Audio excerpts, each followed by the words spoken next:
Russia కి సంబంధించినటువంటి సమైరా రీజియన్లో అకస్మాత్తుగా రైళ్లన్నీ సస్పెండ్ చేశారు.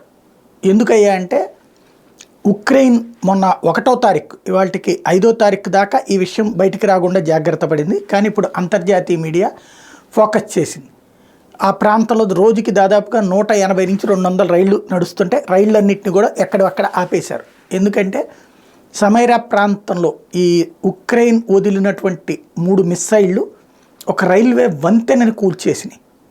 ఒక నది మీద ఉన్నటువంటి వంతెనని కూల్చేసినాయి. ఆ కారణంగా ఆ రైల్వే వంతెన మళ్ళీ పునరుద్ధరించాలంటే ఎన్నాళ్ళు పడుతుందో తెలియదు.